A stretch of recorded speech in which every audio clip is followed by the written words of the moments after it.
Well, yesterday, President Biden announced that the U.S. has killed al-Qaeda's leader, Ayman al-Zawahiri, by a drone strike while he was standing on the balcony of his safe house in downtown Kabul. And al-Zawahiri has been the most wanted terrorist in the world for the last 21 years, Sean.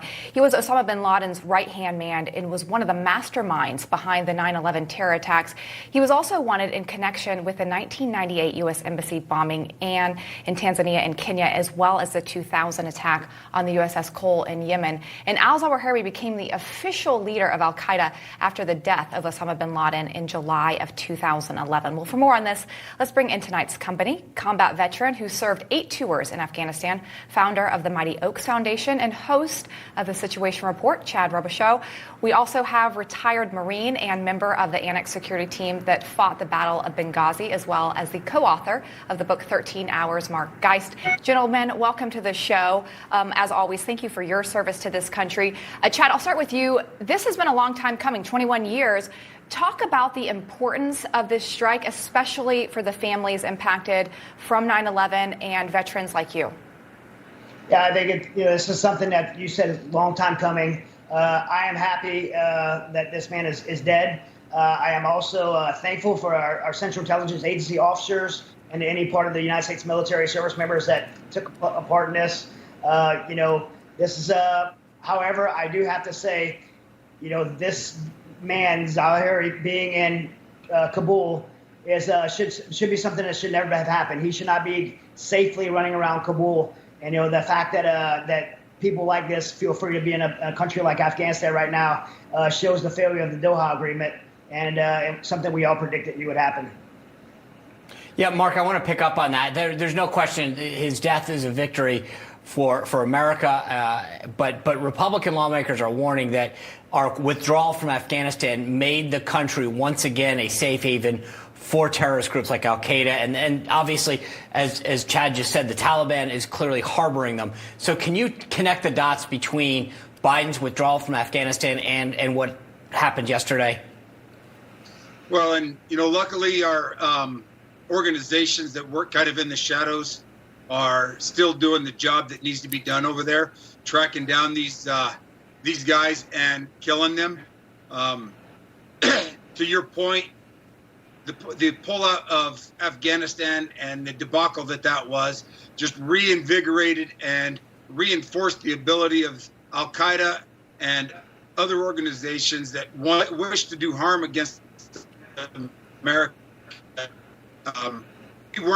We are not a strong country, that our military is not as strong as what it is. And I believe our country and our military is. The problem is when you have leadership that fails to use the chess pieces that it has, we end up with something like Kabul and Zawahiri staying in Afghanistan, in Kabul, like Chad said, running around free until we finally got him. As we talk about this withdrawal from Afghanistan, we're almost at the 1-year mark, which is unbelievable. At the time, the administration, Chad, claimed that our over-the-horizon capabilities would be enough to control terrorism in the region, and now attributing al-Zawahiri's death to the technology that over-horizon provided. Listen to this. When I ended our military mission in Afghanistan almost a year ago, I made the decision that after 20 years of war, the United States no longer needed thousands of boots on the ground in Afghanistan to protect America from terrorists who seek to do us harm. And I made a promise to the American people that we continue to conduct effective counterterrorism operations in Afghanistan and beyond. Okay, so a drone did take al-Zawahiri out, but reports suggest it was actually counterintelligence that was gathered for months or years on the ground that made this strike possible. So, Chad, in your opinion, do we still need military presence on the ground in the region? Yeah, absolutely. Look, nothing replaces human eyes and ears on the ground. I've been involved in this since 1993. I spent most of my life in the special operations community or around the military, and nothing replaces human intelligence and people on the ground.